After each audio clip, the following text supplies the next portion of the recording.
चाहिए। मेरी बेटी के साथ इन्होंने जुल्म करा और हमारे बेटे पे और मेरी बेटी पे जानलेवा हमला करा। अगर मोहल्ला ना होता तो ये मार देते हमें, ये कतई ख़त्म कर देते, क्योंकि ये बेटी का मामला, बेटी के साथ इन्होंने बड़ी ज़बरदस्त बदतमीजी की है। हालांकि मैं कहना नहीं चाहता कि नाड़ा खोलने की भी कोशिश करी इन्होंने। ये वही फरीदाबाद है जहां दिन दहाड़े एक छात्रा को गोली मार दी गई और अब एक पत्रकार के परिवार पर न केवल जानलेवा हमला हुआ है, बल्कि बीच बचाव करने गई पत्रकार की बेटी से हमलावरों ने ऐसी शर्मनाक हरकतें की हैं, जिसे शब्दों में बयां भी नहीं किया जा सकता। जी हाँ, सीसीटीवी में कैद ये कुछ तस्वीरें आपकी स्क्रीन पर हैं, जो बीती रात पत्रकार के परिवार पर हुए हमले की गवाह हैं। और फरीदाबाद में अपराध और अपराधी किस कदर बेखौफ हो गए हैं, इन तस्वीरों से अंदाजा लगा लीजिए। दरअसल ये पूरी घटना फरीदाबाद के एनआईटी क्षेत्र की है और आरोप ये है कि यहाँ वरिष्ठ पत्रकार केएल गेरा के परिवार पर रात 9 बजे पड़ोस में रहने वाले असामाजिक तत्वों ने हथियारों के दम पर लोहे की रॉड व हॉकी से हमला किया। पत्रकार केएल गेरा की माने तो आरोपियों ने नशे की हालत में पहले बेवजह उनके बेटे पर हमला किया और इस बीच जब उसकी बेटी उसे बचाने पहुंची तो आरोपियों ने बेटी के साथ गंदी और घिनौनी हरकत की। और ये 9:00 की थी, जो हम नहीं थे घर पे, न मैं थी न बेटी था, क्योंकि हम लखानी धर्मशाला से अपने भाई के, छोटे भाई के रिसेप्शन से वापस आ रहे थे। और मेरा लड़का हमेशा के जो उसका जो डेली का रूटीन है कि गली के स्ट्रीट डॉग होते हैं ना, उनको रोटी दूध देने के लिए देता रहता है, हमेशा देता है जी। और वो साइड पे खड़ा था, उसके साथ वो चौकीदार भी वहीं खड़ा था जी। और जो एक कार पे आया, प्राशर फैमिली है जी, वही सेक्टर 15A में किराए पे रहते हैं जी। उन्होंने शराब पी रखी थी उसने, और आते लड़के को पीटने लग गया जी बिना बात के। इतने तक मेरी वाइफ भी आई, वाइफ छुड़ाने लगी, वाइफ को भी धक्के दिए। उसके बाद हम आ गए तो देखा ये सिचुएशन कुछ और है जी।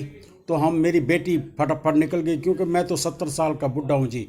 और मेरी बेटी जल्दी निकल के कार को अपने भाई को बचाने लगी, लेकिन उन हवशियों ने मेरी लड़की को नीचे लेटा दिया, उसके साथ बदतमीजी की। और उसके साथ ही उन्होंने सिर पे ये मारी हाकी और पीठ पे रीढ़ की पीठ पे, जो हॉस्पिटल एडमिट है जी, जिसके लिए सारा अभी उपचार चल रहा है जी। और मेरे बेटे की आंख के ऊपर और हमारे पे जानलेवा, मेरे बच्चों के ऊपर जानलेवा हमला हुआ है, जिसके लिए पूरा मोहल्ला भी इकट्ठा हो गया। और सारा उसी टाइम मैंने पुलिस को बुलाया और पुलिस ने फिर ये सारा देखा मौके पे, और ये चीज़ है हमारी, ये घटना, इसके लिए तुरंत से तुरंत उचित कार्रवाई करके इन दोषियों को अंदर करना चाहिए, क्योंकि ये बेटी का मामला, बेटी के साथ इन्होंने बड़ी ज़बरदस्त बदतमीजी की है।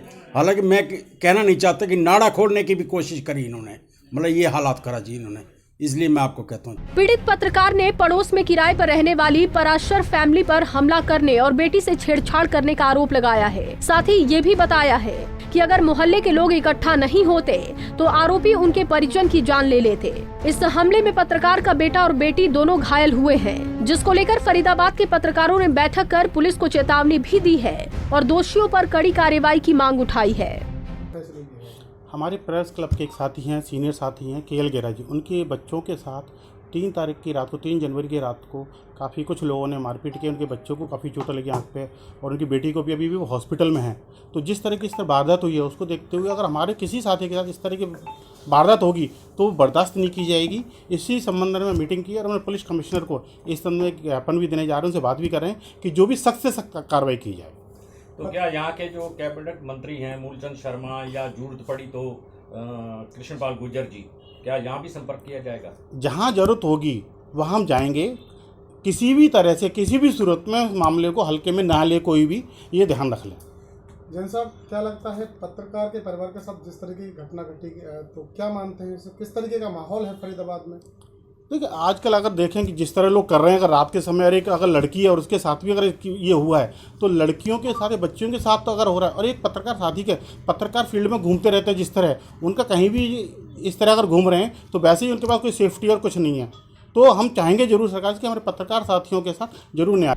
आपको जानकर और भी हैरानी होगी कि अपराध को लेकर बड़े बड़े दावे करने वाली फरीदाबाद की पुलिस तक ये मामला पहुंच चुका है। एफआईआर भी बाय नेम दर्ज कर ली गई है, लेकिन ना तो पुलिस कैमरे पर कुछ बोल रही है और ना ही अभी तक एक भी आरोपी की गिरफ्तारी हो पाई है। इसीलिए बड़ा सवाल यही है कि जब तक पुलिस अपराधियों पर कहर बनकर नहीं टूटेगी, तब तक ना तो अपराध रुक पाएंगे और ना ही अपराधियों में खाकी का खौफ होगा और ना ही आम जनता खुद को सुरक्षित महसूस करेगी। पंजाब केसरी टीवी के लिए फरीदाबाद से अनिल राठी की रिपोर्ट।